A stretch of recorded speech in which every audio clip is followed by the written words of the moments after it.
thank you so much for being here. Your book is wonderful. Thank you. The Magic Years, May 4th. Everyone's got to pre-order that at heydaybooks.com. And we're going to tell them why. I mean, your stories and what you've done. Let's just give everyone a preview. 60s, right? You're with Bob Dylan and the band, tour managing. Then we've got producing Scorsese's Mean Streets and The Last Waltz. And then we're an exec at Merrill Lynch in the 80s, which is a very 80s thing to do. And then in the 90s, you helped create the first internet's video on demand service. Sir, a dozen lifetimes you have lived. I want to thank you for the segue into talking Mean Streets. I mean, talk about anti-heroes. I mean, there's who's good in this film? I mean, who is Well, really... Charlie tries to be good. Of course. But I mean, if you were around either Johnny Boy or Charlie today, just as a guy with you, they'd still seem like might be pretty bad guys. I mean, guns and roughing up and drinking and fucking. It's true. I mean, and it is in the tradition of gangster movies. Sure. And so. But the key, I know you want to get to the key, is the redemption of you speak in the book of the sort of Scorsese's, the Catholicism that sort of gets in there, the guilt that is in there, the wanting to do right. And that's why Charlie is always sticking up for Johnny Boy. Right. But because he is his brother's keeper. Yes. Right? Right. In other words, he has this weird sense that that's his place in life, to try and keep this guy from killing himself or killing other people.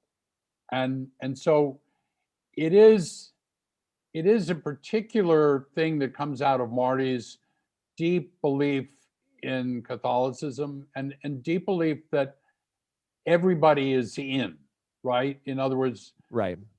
Everybody can be saved. Anybody can be saved. Jake LaMotta can be saved, so I think in that sense, it's a moral drama, and of course, people die, because for their sins too, in a lot of these movies. When you're getting presented with the script that Scorsese hands to you, did you connect with any of a little bit? Yeah. I mean, I'd gone to church, so I understood the sense of trying to kind of say a prayer to be a better person, which Charlie does quite often. But what connected me to Marty was not as much the script of Mean Streets as seeing his student films and just realizing that he was a unique, original person in where he put the camera, how he broke the fourth wall, how he did all sorts of imaginative stuff and it wasn't even his long student film, it was his shorts. One particularly called It's Not Just You, Murray, that was just as wonderful. If you can see it on YouTube, it's pretty remarkable. On a ride? Come on.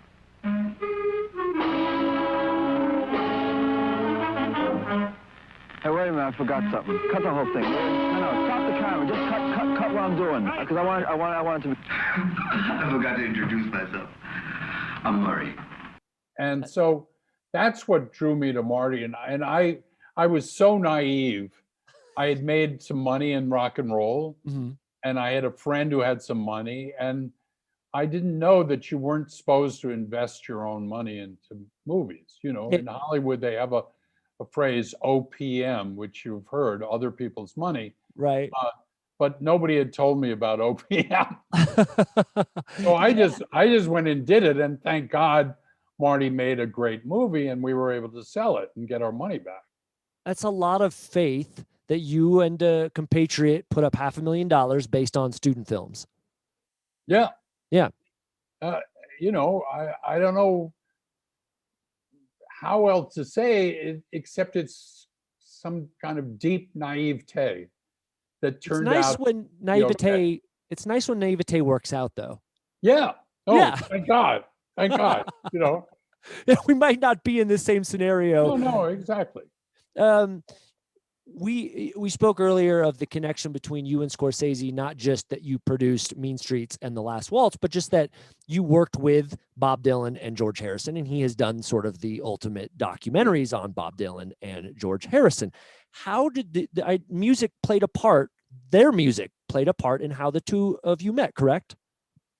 Yeah, I mean, in the sense that I came out to LA. I had kind of gotten tired of the rock and roll business. The band was, some of the members of the band were having problems of their own with drugs and stuff like that. And it just wasn't as much fun to be on the road anymore. And I had done Bangladesh, and I realized that all the people on Bangladesh, none of them were going to be able to go on tour. George didn't want to tour, and Eric Right. couldn't tour. But And that's what you so would have wanted to do, though. If George had said to you, if he hey, said do it, I would have been there in a flash. and it would have been incredible, but it didn't, it's still, I think there was just still the sting of the Beatles, like the Shea Stadium thing was still ringing in his ear Yeah, almost. Yeah. Yeah. So I just came out here to LA and thought, well, the movies can't be that hard Yeah, because of course not.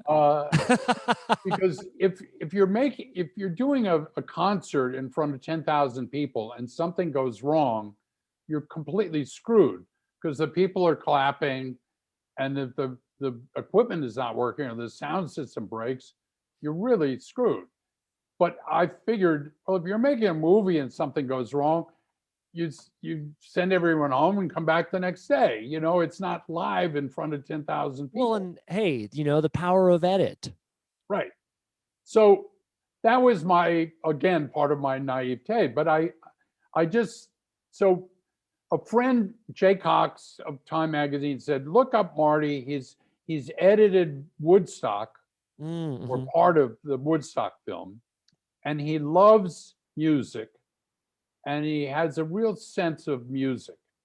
And so I came out, and he was at the time editing a Elvis movie called Elvis on Tour, I think it was called.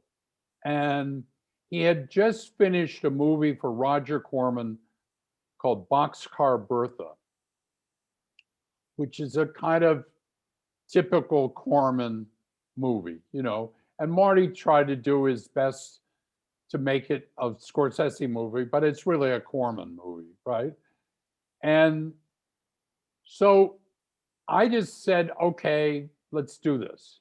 And we went ahead, and he had drawn the whole movie out in 2 books of storyboards to literally every single frame, because he'd been wanting to make the movie for 3 years, and because nobody would give him the money to make it, he drew it all out as if he was making it, And so those little books of storyboards were so helpful, because he could just show the cinematographer exactly where the camera would sweep into that bar when Johnny Boy first enters the bar with a red light and everything. And he had done it all. He had thought it all out. And so he was able to knock off like 32 setups a day, which in Hollywood terms is amazing. And we did it in 27 days or 28 days. That's incredible. I mean, if Marty hadn't had that much preparation with the budget that you had, I mean, would it have finished? Would they have been able to finish? No, we couldn't have ever done it in that short a schedule if he hadn't been so perfectly prepared.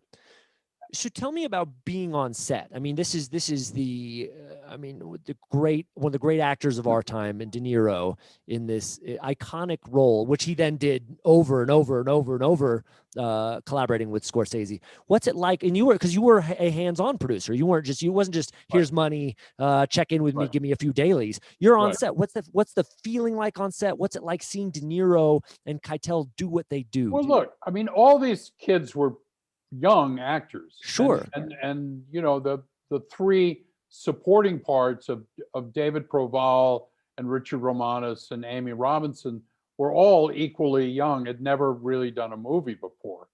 So, I mean, and Harvey had done Marty's long student film, but really had not done anything else significant. So, and Bobby had done 2 Brian De Palma movies, and that was it. And so everybody was very new to the whole thing. There was essentially no hierarchy in the sense that we had one Winnebago for the whole cast. Really? You know, so if Amy had to get changed, she had to go in the tiny little bathroom to get changed. I mean, that was the only place where you could hang out. Right. And everyone was like on scale and yeah, everyone's on union scale. And the only weird thing was that Bobby had a kind of actor's studio attitude about staying in character off stage, which tended to freak out Richard Romanus a bit. How? You know, How is it? Well, Richard is his nemesis in the movie. Sure. And is constantly trying to collect money that he owes him, and he's constantly dodging him and giving him excuses why he doesn't have the money.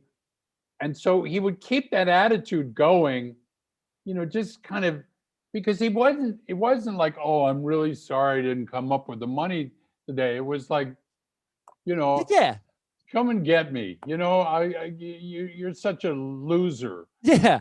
Why should I pay you back? You know, and so he kind of carried that attitude when they were in the trailer together, and they were just like, Richard was trying to be friendly with him, and he wouldn't want to be friendly with him. Really? He just poke him a little bit. Yeah. He just stay in that kind of gnarly character. Wow. That's how is it? So when you're talking to Bob, if you have to go up to him and say something, how was he still Johnny Boy to you as well? No, he's very. So it's more to the other actors, like yeah. It was all about focused on this guy. How do I keep my character with such an edge that I can make this guy freak out every time he sees me? And it was obviously, you can see it on film.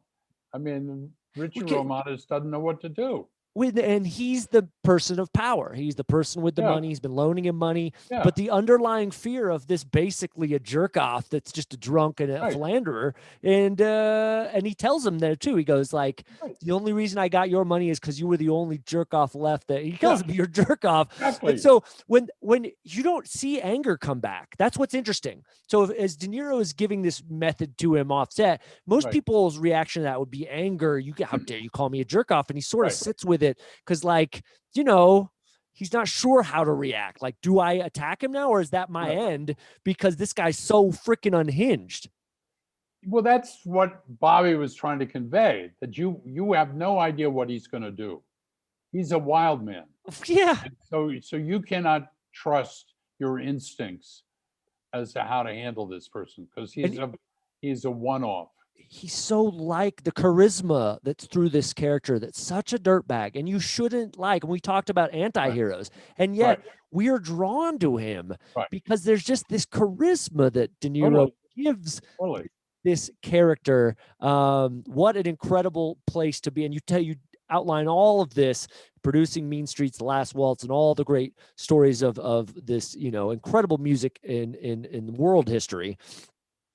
In your book, The Magic Years, May 4th, heydaybooks.com. And I got to say, John, I really, really appreciate all your time. Your stories are wonderful. The book, The Magic Years, is amazing. I've already got my advance copy coming to the peoples whose house I stayed at.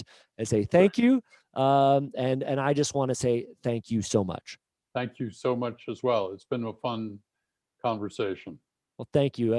Much success with the book and whatever else is to come. That's right, because every decade you do something new and revolutionary. I'll tell you what. Here's the challenge. Can you just fix America in the 2020s? That's it. That's for the next book when we go down the list from 60s into 2020s.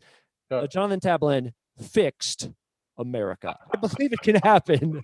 At least you give us the spirit to do so ourselves. So thank you, my friend. Thanks Have a so great much, evening. Aaron. I appreciate it. Good Thank night. you. Bye-bye.